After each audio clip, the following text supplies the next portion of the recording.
Tip number 1, if right now your path requires you to go within so that you can bring change into your life, I highly recommend you to be single or to break off anything that you have going on with another person right now.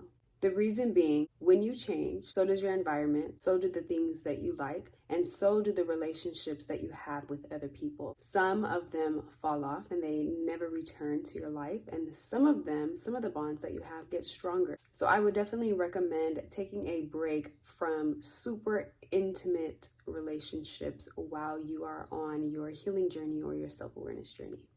Number 2, practice listening to your intuition. If you feel something, and it goes against reality, it goes against what is happening in front of your eyes, trust it. Practice listening to your body's sensations. This is going to help you build trust between you and yourself. You are your life's mate, and this is important for you and your self-awareness journey. Number 3, celebrate small indications of growth. If you notice that you don't do a certain thing anymore, celebrate yourself. Do something nice for yourself every single time. Your small wins are big wins too. This also helps you to build the relationship that you have with yourself. Number 4, your journey is for you. When you are indulging in any self-practice, the things that you start to see in other people and life itself, the new realizations that you have, the new perspective that you have, those things are for you. Share them when need be, when brought up, when you feel as though the situation calls for you to express these things. You really want to help somebody else with sharing it, right? You really want to gift it to somebody else. Sometimes somebody else isn't in that place on their journey, and so they won't be able to understand it like you. They won't be able to perceive it like you. If you have a realization about a person in your life while you're on this journey, and you see something about them that you understand is not for you, you finally see why somebody is not meant to be in your life. That realization right there about that person was not for you to share with that person. That person may not be ready to hear it yet. That person may not be ready to see that and change those things yet. The reason you saw it is because it was for you to discern if you wanted that person in your life or not. The realizations and epiphanies that we have on our healing journey, on our journey to self-discovery, relearning ourselves, they're for us. I know it gets really hard to keep it to ourselves. It gets so exciting that life is really changing for us and enhancing, and we just really want to share it with other people. We want to share what we see in other people to other people, but sometimes people are not ready for that. That information is solely for you to work with. This journey that you're on is between you and you.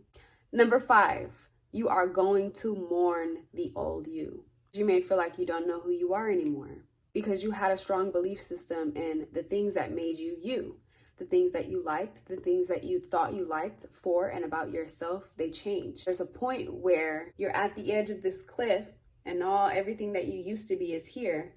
And everything that you're going towards is down here, but you can't see it because you've never been that before. You've never stepped into your power before. And so you start to look back kind of because you can still see those things.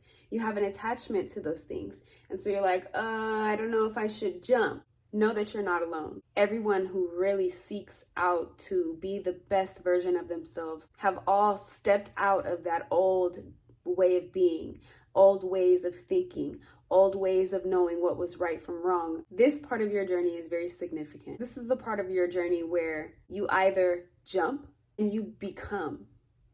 You start to literally become who you are turning into, the person that you've been practicing to be. But at this point, you also have the opportunity to go back to who you were. And for some people, this is permanent because you're too scared to let go of your old habits, old people in your life, old things, and you have to let go so that new can come in. You have to leave that old you behind if you want to be somebody new, if you want to do things different, if you want new things to come into your life. You have to make room for these things. There's no room for the old you and the new you. There's no room for the person that treats you like crap and the person that's going to treat you the best. Number 6, confidence comes from humility. Being secure in who you are comes from knowing your faults and your weaknesses, knowing these things and nurturing them and loving them. When you are secure in things that you don't like about yourself, things you want to change, things you know you lack in, you are the most powerful Knowing you are the shit means knowing what your shit smells like. Number 7, taking full accountability for your feelings. You will never outgrow people or circumstances in your life if you blame people or circumstances for the state of your being. For example, you don't have trust issues because someone hurt you. You carry these trust issues because of fear. The problem is you. You have trust issues because you use an old situation to predetermine how you're going to operate in a new situation. Take accountability for how you feel. Allow yourself to let go so that when new people come into your life, you're not attracting people who are going to misuse your trust, because you're vibrating at a low level where you don't trust anybody anyway. So who's down there? People who you can't trust. Okay. Elevate your perception to, I let go of somebody I couldn't trust, and now I'm ready. I'm fearless and I'm ready to try and trust. Now what? This is an elevation of emotion, and now you're going to be calling in elevated human beings, all right? And also, you've taken accountability for your stance in your life. If you continue to blame somebody else for the way that you feel, you're going to feel that way forever. You're going to be operating with no trust forever. Take accountability for your emotions. It is your job. Number 8 is very cliche, but I strongly believe in this. I believe that you can be the executor in life through love. Number 8 is love is the answer. If you're in an uncomfortable situation, which option do you have right now that is best for you? Walk away or to express your feelings? Which choice is going to benefit you the most? This is choosing love. If you're in a confrontation with someone, choose the response that is best for the both of you. What is best for you? If it isn't best for the other person, it's probably not best for you. In between your perception of the situation and another person's perception of the situation, there is the reality of the situation. There is the clarity. The way to that clarity is choosing the response with most love. I'm telling you, it works, okay? Number 9, when you do any type of self-work, you are going to be teaching yourself things that your parents did not teach you. This means raising yourself into the person that you would like to be. With that being said, think about things like this at the end of your day.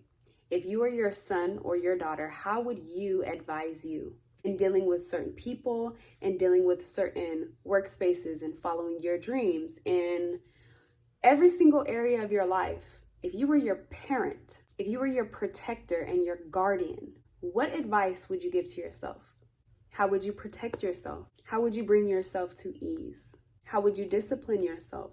Etc. Number 10, that thing you do that makes you happy, that talent that you have, no matter what it is, that thing that you love doing, that thing that comes natural to you. It doesn't matter how old you are, you feel like, oh, I can't do that anymore because I gotta blah, blah, blah, I wear a suit and tie every day. No, you don't. Do that thing. Do not take life too seriously. This is a mistake.